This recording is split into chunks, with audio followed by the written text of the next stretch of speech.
Hi everyone, welcome back to my channel. कैसे हो आप सभी स्टूडेंट्स।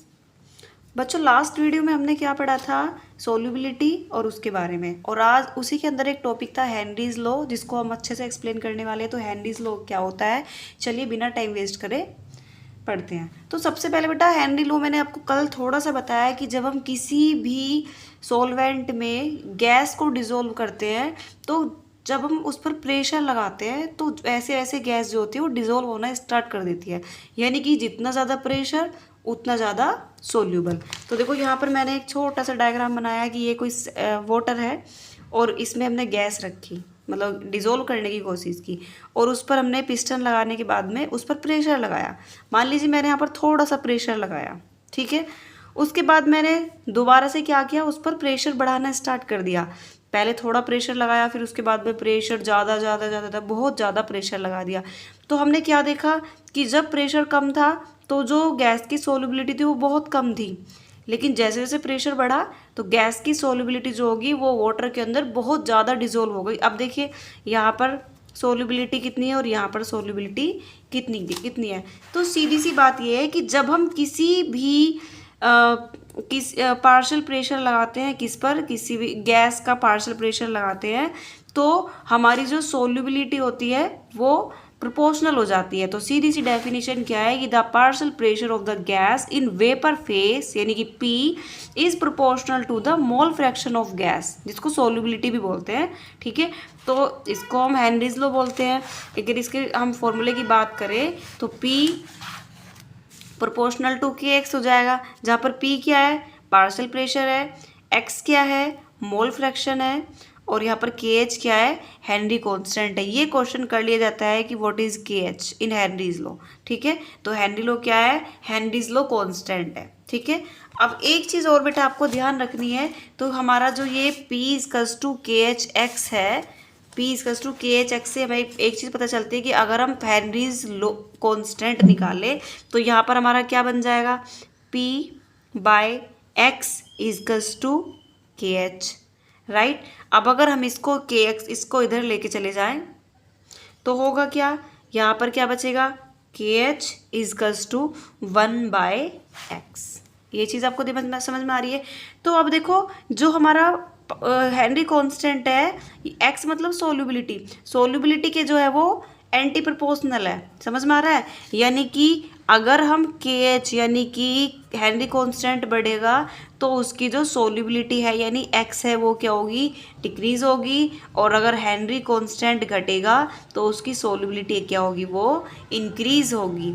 ये चीज़ आपको ध्यान रखनी है और यहाँ से आपका ये फॉर्मूला बनता है। आप क्वेश्चन देखते रहना, ठीक है। अब देखिए आपकी बुक का ही एक क्वेश्चन है, यहाँ पर देखिए एक क्वेश्चन गिवन है आपको, if N2 gas is bubble thought water at 293 kelvin, ठीक है। तो नाइट्रोजन गैस के जो बबल्स हैं, ठीक है, किस पर, 293 केल्विन पर, तो how many millimoles of nitrogen gas would dissolve in 1 litre of water, यानी कि 1 लीटर वाटर में कितने मिलीमोल्स नाइट्रोजन गैस के जो मॉलिक्यूल्स है वो डिजोल्व होंगे। Assume that nitrogen extract A partial pressure, यानी कि पार्शियल प्रेशर हमें दे दिया, कितना दिया पार्शियल प्रेशर, यानी कि P वो दे दिया हमें 0.987 बार। Give that Henry's constant. अब देखो इसमें क्या पूछा है बेटा, इसमें पूछा है Henry constant, give that Henry constant for N2 at 293 K is, Henry constant given है, सॉरी तो यहाँ पर कितना दे रखा है हमें, 76.48। तो इसको हम सोल्व करने की कोशिश करते हैं, चलिए हम खुद से ट्राई करने की कोशिश करेंगे, ठीक है। अब देखिए यहाँ पर देखिए क्या क्या गिवन है, पहले हम वो लिख लेते हैं। तो देखो यहाँ पर आपको ऑलरेडी दिखाई दे रहा है कि हमको पार्शियल प्रेशर दे रखा है। अभी जस्ट हमने हेनरी लॉ में पढ़ा कि पार्शियल प्रेशर यानी कि P, पार्शियल प्रेशर यानी कि P है, तो P की वैल्यू हमारे पास कितनी आ गई, 0.987 बार, राइट। उसके बाद में हमें हेनरी कांस्टेंट दे रखा है, हेनरी कांस्टेंट यानी कि KH, और KH की वैल्यू कितनी दे रखी है हमें, 76.48 K बार, ठीक है। तो K बार को अगर हम बार में कन्वर्ट करें तो हमें क्या करना पड़ेगा, तो हमें क्या करना पड़ेगा, 76.48 इंटू उसकी 1000 से मल्टीप्लाई करेंगे तो सीधी सी बात है, तो कितना बन जाएगा 76480 बार। अब हमने इन दोनों को बार में कन्वर्ट कर लिया है। अब देखिए एक वॉल्यूम ऑफ वाटर दिया गया है तो 1 लीटर दिया गया है, तो यानी कि विच कंटेन अप्रोक्सीमेटली 55.5। ठीक है, तो यहाँ पर हमारा 1 लीटर दे रखा है, मैं क्लियरली लिख देती हूँ 1 लीटर। ठीक है, अब फॉर्मूला क्या है, पहले सबसे पहले हम मोल फ्रैक्शन निकालते हैं। तो मोल फ्रैक्शन के लिए हम सबसे पहले क्या कैलकुलेट करेंगे, कैलकुलेट देख लेना बच्चा, थोड़ा सा मिस्टेक है, टाइम वेस्ट नहीं करते ठीक करने में। Calculate the mole fraction. ठीक है, मोल फ्रैक्शन यानी कि हमें क्या पता है, एक्स की बात कर रहे हैं तो हेनरी लॉ क्या था, P इक्वल्स टू KH डॉट एक्स, यही तो था। अब देखो यहाँ पर अगर आप देखो तो मैं जस्ट हमने पीछे भी पढ़ा था कि अगर हम इसको इधर ले जाएं एक्स को तो क्या बन जाएगा, x equals to P by KH बन जाएगा। अब वैल्यूज़ रखते हैं तो P की वैल्यू देखो कितनी है, 0.987 है, और KH की वैल्यू हमने जो सोल्व की वो कितनी है, 76480। ठीक है, देखो यही आ रही है। ठीक है, तो अगर हम इसको सोल्व करते हैं तो सोल्व करने के बाद वैल्यू आएगी 1.29 इंटू 10⁻⁻5। तो हमारे पास यहाँ पर क्या आ गया, मोल फ्रैक्शन की वैल्यू आ गई। तो अगर मैं यहीं पर लिख दूँ तो भाई हमारे पास अब x की वैल्यू भी कितनी निकल कर आ गई है, 1.29 इंटू 10⁻⁵। हमारे पास 4 वैल्यूज आ गई है। अब इसके बाद में हम मोल्स काउंट करेंगे, कैलकुलेट करेंगे गैस के। ठीक है, तो मोल्स आपको तो पता है मोल्स का, मोल फ्रैक्शन में मोल्स का क्या होता है। तो सेकंड स्टेप में हम क्या करेंगे, कैलकुलेट द मोल्स। किसके मोल्स करने हैं हमें, N2 के। ठीक है, तो मोल्स का फॉर्मूला क्या था, x इक्वल्स टू n/n+n। अब हम वाटर ले रहे हैं यहाँ पर देखो, ठीक है, वाटर की बात हो रही है तो n+ यहाँ पर मैंने n वाटर लिख दिया। आई होप आपको समझ में आ रहा होगा। ठीक है, तो देखो x की वैल्यू अभी हमने जस्ट निकाली है ये रही। ठीक है, तो x की वैल्यू कितनी है, 1.29 इंटू 10⁻⁻5 इक्वल टू, अब n तो हमारे पास है नहीं फिलहाल तो n को ऐसे लिख देंगे। ठीक है, और n equal to n point, ये जो 5 निकल के आया ये अभी जस्ट हमने ऊपर यहाँ पर लिखा था 1 लीटर, इसमें जो क्या था हमारा 55.5, इसमें शायद हो ये रहा। ठीक है, तो अगर हम इसको भी सोल्व करें, इसको इधर ले जाएंगे तो इसकी वैल्यू कितनी आ जाएगी, इसकी वैल्यू भी बेटा हमारी सेम आएगी 1.29 इंटू 10⁻⁻5। ठीक है, यहाँ तक करने के बाद में अब आपको n फाइंड करना है। यहाँ छोटी सी मल्टीप्लाई में मिस्टेक हो गई है, जब इनके हम आपस में मल्टीप्लाई करेंगे n को इधर ले जाएंगे तो वैल्यू हो जाएगी 7.16 इंटू 10⁻⁴।